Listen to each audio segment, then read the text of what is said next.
Welcome in dream high academy. Dream high academy में आपका स्वागत है। हु इज़ इन कंट्रोल इन अफगानिस्तान? क्या तालिबान कंट्रोल में है? क्या गवर्नमेंट कंट्रोल में है? कौन कंट्रोल कर सकता है अफगानिस्तान को? अफगानिस्तान को क्यों कहा जाता है ग्रेवयार्ड ऑफ अम्पायर्स? जी हाँ, लॉर्ड ऑकलैंड ने ब्रिटिश इंडिया की तरफ से पहली बार हमला किया था। यहाँ पे मैं आपको पूरी डिटेल में बताने वाला हूँ। ब्रिटिश इंडिया की तरफ से ये वाला जो हिस्सा है, ये ब्रिटिश इंडिया था। ये 1947 की बात कर रहा हूँ मैं, और 1947 में यहाँ पे यूएसएसआर था। जी हाँ, ये लड़ाई जो है वो यूएसएसआर और ब्रिटिश इंडिया के बीच में थी। तो ब्रिटिश इंडिया ने पहली कोशिश की और 1838 में पहली वॉर स्टार्ट की, जिसे फर्स्ट एंग्लो अफगान वार कहा जाता है। और यहाँ पे लॉर्ड ऑकलैंड ने अपने ट्रूप्स को भेजा और उसमें जो है वो लॉर्ड ऑकलैंड की शिकस्त हो गई। उसके बाद 1878 में लॉर्ड लिटन ने सेकेंड टाइम पे जो है वो अपने ट्रूप्स को भेजा, और कहा जाता है कि ये पहली बार अफगानिस्तान में उन्होंने जो है वो कुछ एरियाज़ को ऑक्यूपाई किया। लेकिन उन्होंने कहा कि लॉर्ड लिटन ने कहा कि हमने इंटरनल रूल ही वहाँ पे रहना चाहिए। और उसके बाद फिर ये जो लाइन है, यहाँ पे आप लोग इस चीज़ को देख लीजिएगा, यहाँ पे लाइन ड्रॉ की गई है। ये 1893 में ड्रॉ की गई है, और इस लाइन को कहा गया ड्यूरेंट लाइन, जो कि आज ये बॉर्डर लाइन बिटवीन पाकिस्तान और अफगानिस्तान है। और ये जो लाइन ड्रॉ की गई, कुछ जो हिस्से हैं यहाँ पे पश्तूनस यहाँ पे रहते और यहाँ पे पश्तूनस रहते। सो एक्चुअल में पश्तून का जो लफ्ज़ी माने है, यानी पश्तून आइडियोलॉजी है, यहाँ पे पनपती है। और पश्तून आइडियोलॉजी ये कहते हैं कि जो उनका ये जो एरिया है पश्तूनिस्तान का, वो सॉवरेन होता है, और वो चाहते हैं कि वो अपना जो पश्तूनिस्तान में अपना रोल कायम करे। यहाँ पे एक चीज़ सामने निकल के आती है।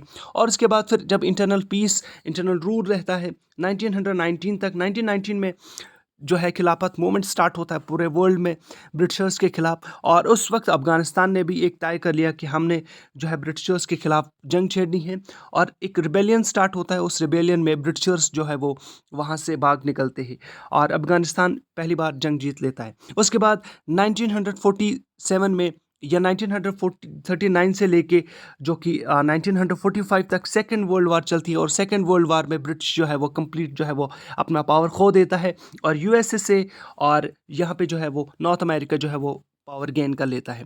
तो हमेशा ही यूएसए और यूएसएसआर, सोवियत यूनियन, इनके बीच में एक कोल्ड वार चली आती है। उस कोल्ड वार का ये लफ्ज़ मानी है कि उनकी एक आइडियोलॉजी थी। यूएसए चाहता था, यूएसएसआर चाहता था कि अपने पास वो कुछ देश जो है वो कब्ज़ा कर सके।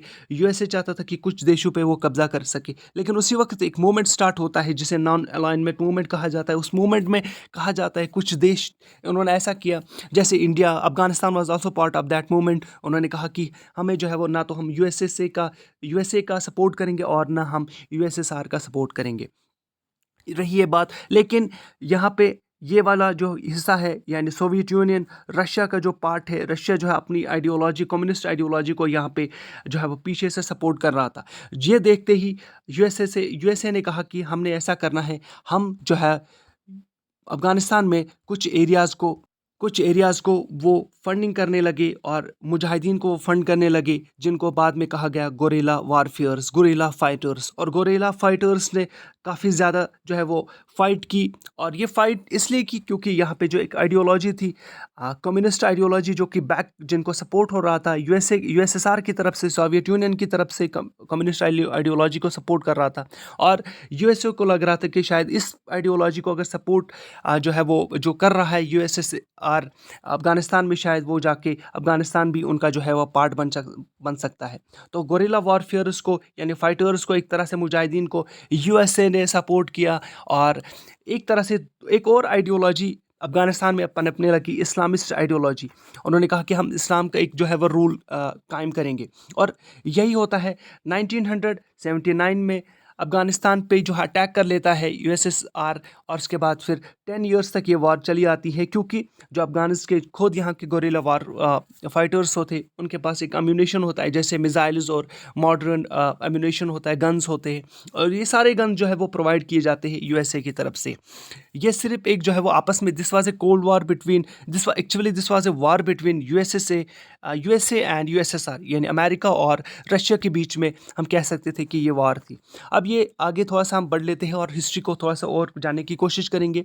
जब ये होते हुए देखा, कम्युनिस्ट आइडियोलॉजी जो है वो फेल होती है 1989 में, जब यूएसएसआर जो है वो अपने ट्रूप्स को विड्रॉ कर लेता है। जो ही अपने ट्रूप्स को विड्रॉ कर लेता है तो वहाँ पे 1992 में अफगानिस्तान में एक और जो है वो आइडियोलॉजी वो सामने आती है, जिसे इस्लामिस्ट आइडियोलॉजी कहते हैं, और वो जाके पावर गेन कर लेते हैं। जो ही उन्होंने पावर गेन किए, वहाँ पे जैसे मैंने पहले ही कहा, ये वाला जो हिस्सा है पश्तूनस का, पश्तूनस जो है वो पश्तून तालिबान जो है मीनिंग स्टूडेंट होता है। जब हम पश्तून लैंग्वेज में अगर हम कहेंगे, इसके लफ्ज़ी माने जो है वो स्टूडेंट होता है। एक आइडियोलॉजी स्टार्ट होती है यहाँ पे, और इसकी जो कंसिस्टेंट फंडिंग अब बैक चल रही थी, और ये जो टेररिस्ट ग्रुप्स है जिनको टेररिस्ट ग्रुप्स कहा जाता है, अब वो पावरफुल होने लगे। उनके पास भी हथियार बनाने के वो चीज़ें आने लगी, क्योंकि उनको जो हथियार है वो पहले से सप्लाई किया गया था, और वो अब मॉडर्न हथियार भी बना सकते थे। और इसी तरह से ये जो सारा जो सिनेरियो है वो कंप्लीट चेंज होता है 9/11 में। जी हाँ, 9/11 की बात ऐसे हो रही कि 2001 में अलकायदा जो है वो अटैक करता है हमारे अमेरिका के ऊपर, और अमेरिका वापस में रिटेलिएट करता है, क्योंकि ये तंग आते हैं अमेरिका की तरफ से, जो लगातार वो बैकिंग करते थे एक ग्रुप को, जैसे पश्तूनस को, पश्तूनस यानी तालिबान को एक तरह से, या बाकी जो ग्रुप्स है उनको। और वहाँ पे अफगानिस्तान में जो लोग थे वो इस आइडियोलॉजी से तंग आ गए कि लगातार जो है वो हम पीस कायम कर सकते हैं अफगानिस्तान में, लेकिन जो है यूएसए इस पीस को जो है वो कामयाब होने नहीं देता। तो वहाँ पे अफगानिस्तान के में क्या होता है कि, और फिर 2001 में अक्टूबर में वापस ट्विन टावर्स का जो बदला लेने के लिए अमेरिका जो है अपने ट्रूप्स को अफगानिस्तान में भेजता है, ताकि वो बदला ले सके, और जिस लीडर ने ट्विन टावर्स पे हमला किया था, यानी अमेरिका पे हमला किया था, उसको मारने के लिए। लेकिन ये जंग जो है वो इस तरह से ख़त्म नहीं हो गई। 2001 में 2011 में अमेरिका ने उस लीडर को मार गिराया जिन्होंने कहा कि इसने अमेरिका पे हमला किया था।